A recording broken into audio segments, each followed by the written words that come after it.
지금 사실 코로나 때문에 연수를 좀 망설이는 사실 분들이 좀 많아요. 그리고 단기일수록 사실 돌아와서의 자가격리 부분도 아직은 어떻게 될지 모르는 거기 때문에 이런 거 생각을 해서 대부분 3개월 미만인 분들 같은 경우에는 좀 사실 망설이시는 케이스들이 좀 많거든요. 괜찮아지면 가겠다.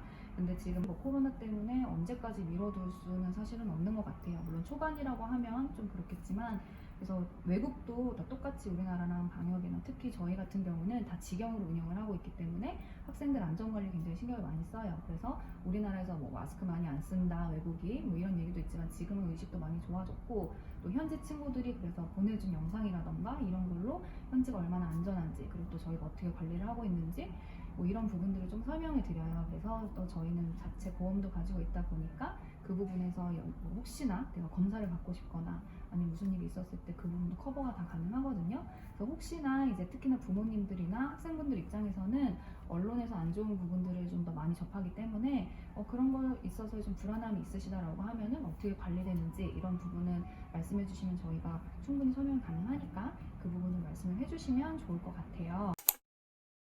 이 EF의 특징 중에 하나가 가시려고 하시는 거, 내가 목표하는 바라던가 이런 거에 따라서 프로그램이 좀 많이 맞춤화식으로 나한테 좀 짜여진 선택의 여지가 좀 많다는 게 저희 특징이에요. 연수를 좀 큰 비용을 들여서 가는 만큼 대부분은 내가 다녀와서 외국계 회사도 가고, 말씀하셨던 것처럼 외국인들 만났을 때 좀 서스럼 없이 아니면 문화 차이에 대한 어떤 인식이나 이런 부분을 높이기 위해서 가시는 분들 같은 경우는 대부분 최소 미니멈으로 6개월에서 9개월 정도는 많이 보세요.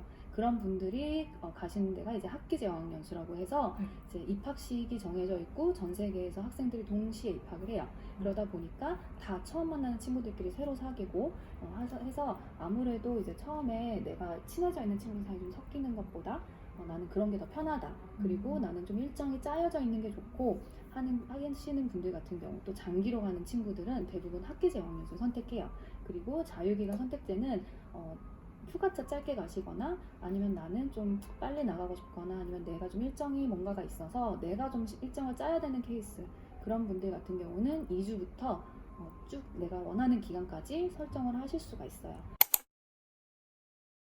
A1부터 C2까지 이렇게 총 6단계로 되어 있는데, 레벨을 6단계로 나눠 놓으면 학생들 간의 편차가 너무 심하기 때문에 저희는 각 단계를 2단계씩으로 나누고 있고, C1, C2는 한 단계씩 더 두고 있어서 총 14단계 레벨로 굉장히 구성이 많이 되어 있어요.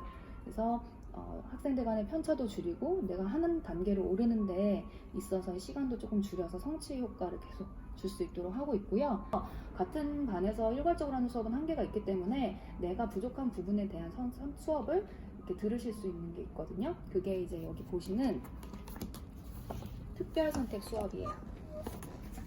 이렇게 선택을 하실 수 있고 대부분 이쪽에 눈을 많이 가지고 가세요.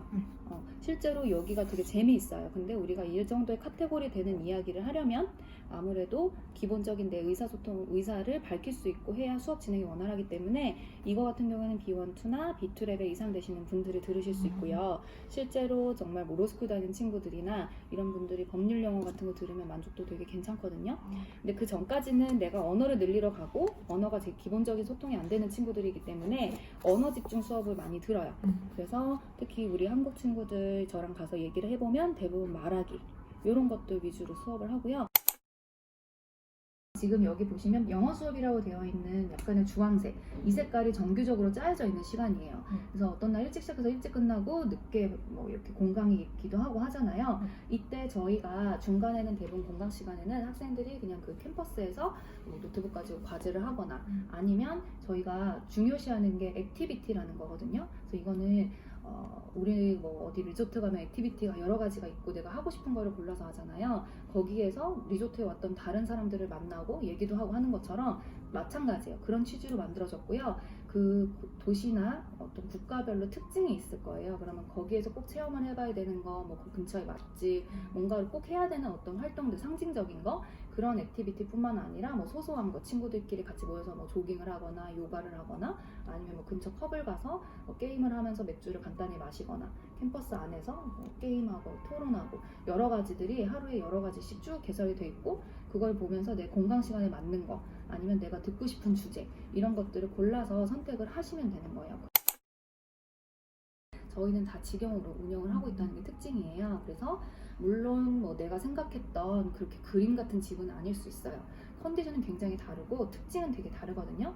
대신에 저희가 비용에 홈스테이 기준으로 2인실을 포함을 시켜놓고 관리를 하는 이유는 내가 공부를 하는 것 외에 가장 많은 시간을 보내는 건 사실은 숙소예요. 근데 숙소를 좀 불안정한 곳을 한다던가, 이번에 코로나 때도 저희가 숙소 관리를 한 게 굉장히 잘 됐다라고 생각을 했던 게, 학생들 소재 파악이 저희 시스템상에 다 되기 때문에 학생들 안전 관리나 이 지침, 수업 시간 외에 어떤 행동 안전 이런 수칙이라던가 이런 것들에 대한 지침을 계속 내리고 학생들이 잘 지내고 있는지 체크하기에 굉장히 잘 되어 있다라고 생각을 많이 했었거든요. 물론 저 입장에서는 관리하기가 좀 힘들지만, 왜냐면 학생분들이 수업에 있어서는 별 말씀이 없는데 당연히 내가 생각하고 기대했던 거랑 이 편차가 주관이 너무 심하기 때문에 저희 입장에서는 좀 힘들긴 하지만 학생분들 입장에서는 숙소가 관리된다는 게 굉장히 큰 장점인 것 같아요. 이제 우리가 흔히 생각하는 홈스테이가 기본으로 들어가 있고요. 그 외에 이제 기숙사나 레지던스라는 개념이 있는데 두 가지는 같은 개념이라고 보시면 돼요. 기숙사는 학원이랑 같이 붙어 있어서 자체 건물로 소유를 하고 있다라는 차이고요. 레지던스는 외부에 있는 시설 20-30분 정도 거리에 되는 거, 요거를 임대를 해서 사용을 하고 있다라는 게 차이예요.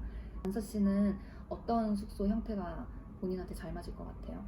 저도 홈스테이가 나을 것 진짜요? 같아요.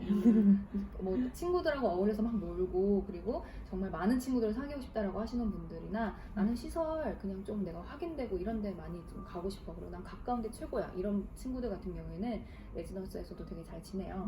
그래서 기숙사를 선호하시는 이유도 있고, 통학거리가 발생을 하지 않기 때문에 그런 케이스가, 그런 장단점들이 있어요. 그래서